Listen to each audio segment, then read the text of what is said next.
Assalamualaikum warahmatullahi wabarakatuh. Kembali lagi dengan saya Yulia Febrianita.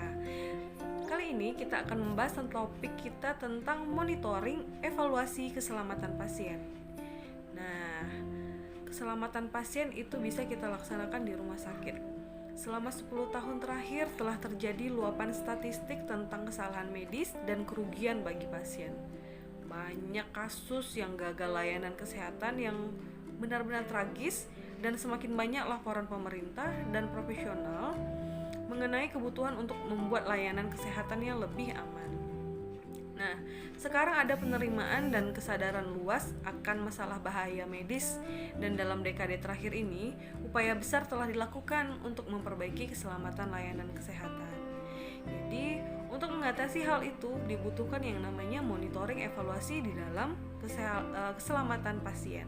Mari kita simak apa saja yang perlu kita monitoring dan kita evaluasi di dalam keselamatan pasien.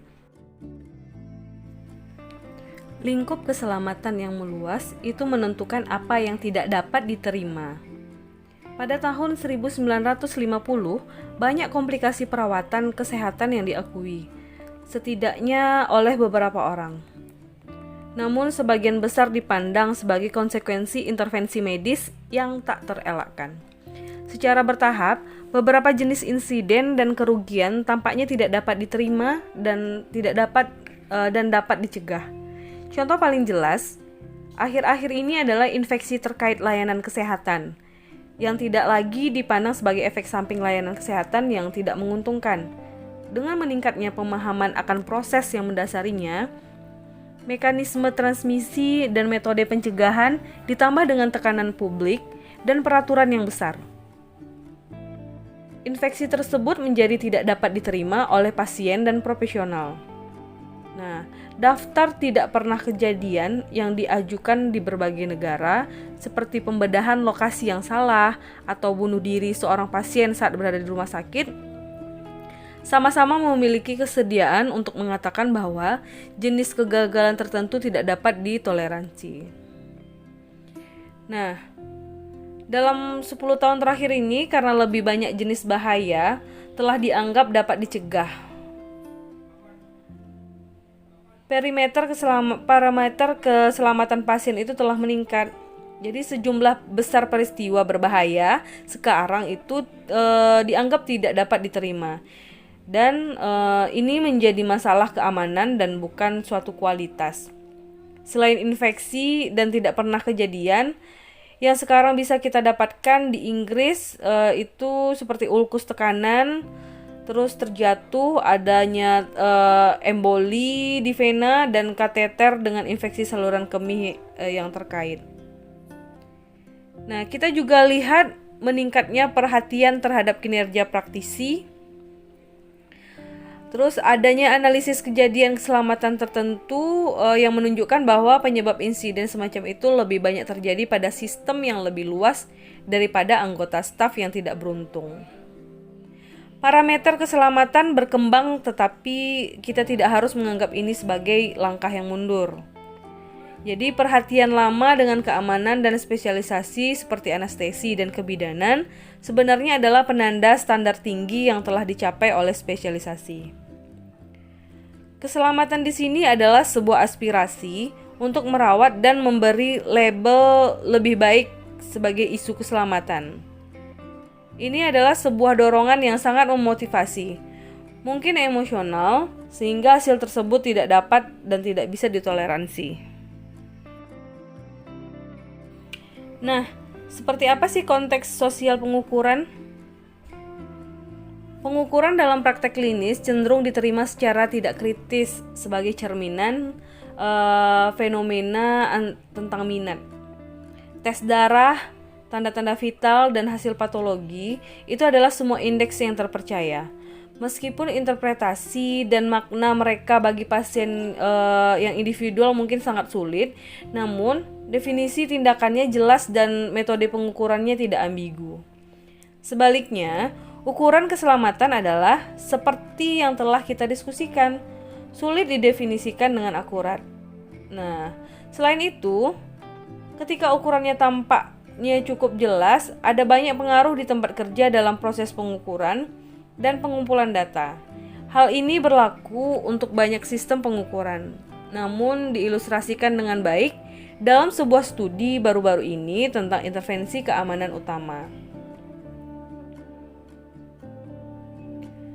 Nah, sebagian besar literatur tentang ukuran kinerja itu menunjukkan bahwa orang mungkin dengan sengaja menyesuaikan definisi dan aspek lain untuk menghasilkan evaluasi yang lebih baik. Dalam beberapa kasus, unit benar-benar menyesuaikan definisi mereka untuk menunjukkan tingkat infeksi yang lebih tinggi. Karena mereka menilai sejumlah besar pasien berisiko rendah yang mereka rasakan mendistorsi tingkat infeksi yang sebenarnya.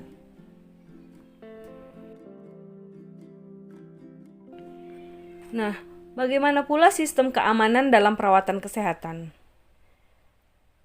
Jika kita mengacu pada kerangka kerja Vincent untuk analisis kejadian klinis, yang biasa kita kenal dengan protokol London, itu didasarkan pada model kecelakaan organisasi untuk memberikan contoh yang nyata dari berbagai jenis kegagalan yang relevan dengan konteks layanan kesehatan.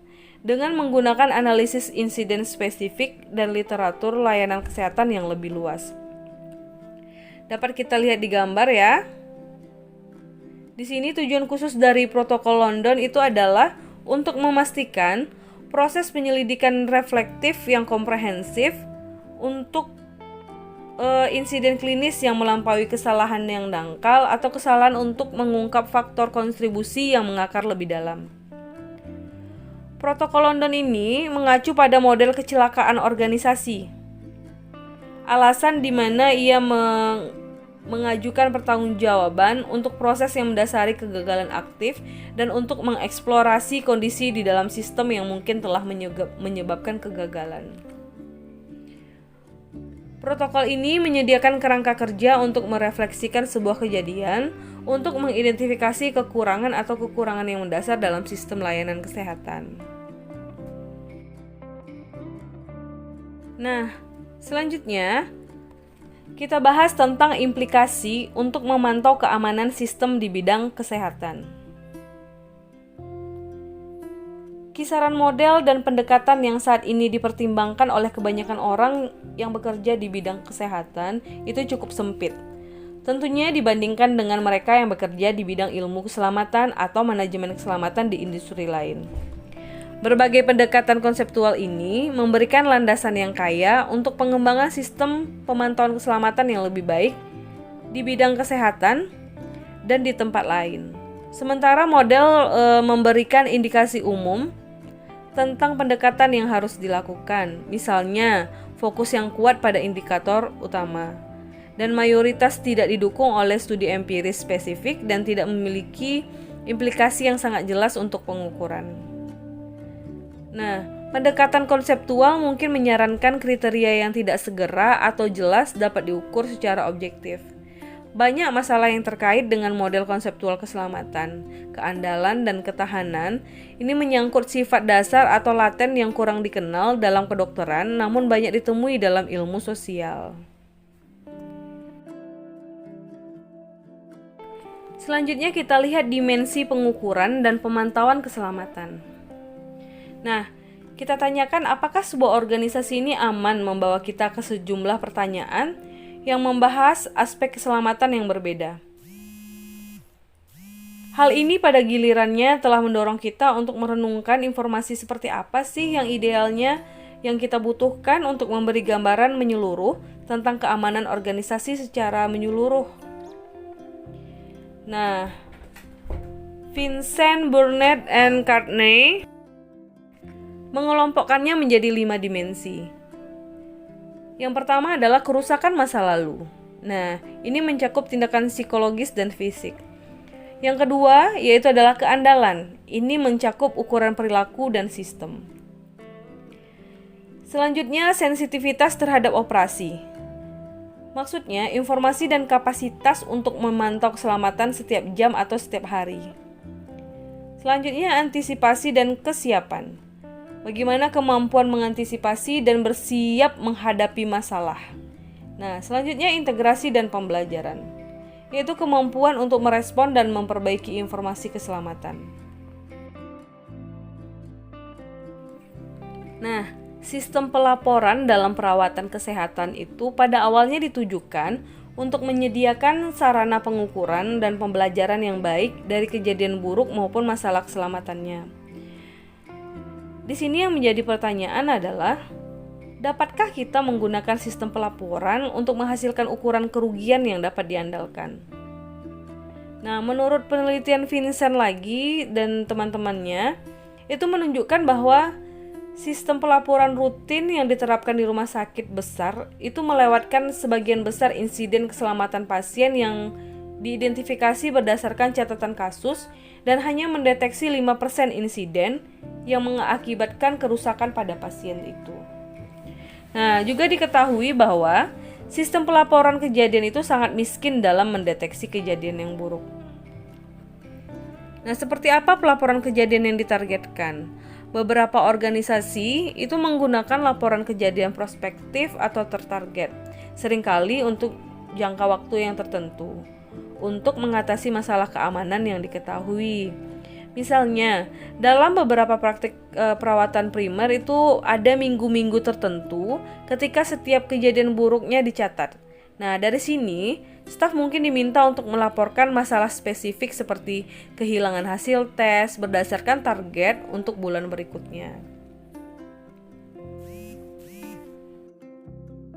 Nah, bagaimana pelaporan wajib yang tidak pernah kejadian? Beberapa kejadian keselamatan jarang terjadi, namun dia memiliki konsekuensi yang tragis, misalnya kematian karena menyuntikkan obat intravena ke sumsum tulang belakang. Ini adalah peristiwa keselamatan yang paling menonjol dan paling mengganggu yang sesuai dengan kecelakaan domain lainnya.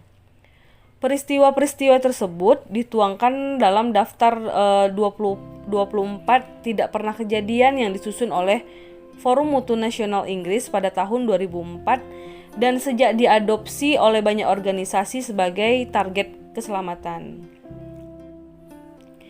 Nah, identifikasi kejadian yang langka namun mengerikan ini selalu bergantung pada pelaporan, setidaknya sampai cara yang dapat diandalkan untuk mencari rekam medis elektronik yang muncul.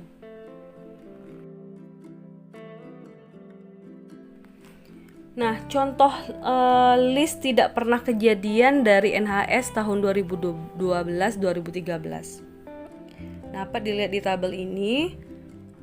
Untuk pembedahan, itu seperti salah letak atau salahnya operasi implan, lalu tertinggalnya benda asing pasca operasi, lalu pemberian obat, misalnya obat penyuntikan berisiko tinggi yang dipersiapkan dengan baik, terus ada maladministrasi larutan yang mengandung potasium, rute salah administrasi kemoterapi, pemberian obat epidural intravena, pemberian methotrexate oral yang tidak tepat.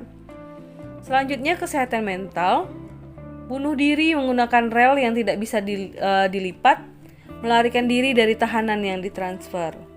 Terus perawatan kesehatan umum, jatuh dari jendela tak terbatas, transfungsi komponen darah A, B, O tidak kompatibel, saluran naso atau orolambung yang salah letak, kesalahan identifikasi pasien. Nah, maternitas, kematian maternal akibat pendarahan pasca persalinan setelah operasi sesar elektif. Nah, dampak ini mendefinisikan beberapa jenis kejadian serius karena tidak pernah kejadian saat ini, namun jelas merupakan pergeseran dari perspektif pembelajaran ke salah satu tata kelola dan akuntabilitas. Ini memiliki manfaat yang tidak diragukan lagi untuk memberikan prioritas keselamatan yang sangat tinggi di dalam suatu organisasi. Namun, mungkin juga memiliki efek yang tidak diharapkan untuk membatasi fokus pada berbagai isu keselamatan yang sempit. Tidak pernah kejadian ini juga menandai pernyataan standar keselamatan minimum yang baru dan agak kuat dalam perawatan kesehatan yang mungkin. Dalam jangka panjang, dia membuktikan perkembangan yang lebih penting. Nah, itu materi kita tentang monitoring evaluasi dalam keselamatan pasien. Mudah-mudahan dapat bisa dipahami. dengan menonton video ini dan bermanfaat bagi teman-teman sekalian. Assalamualaikum warahmatullahi wabarakatuh.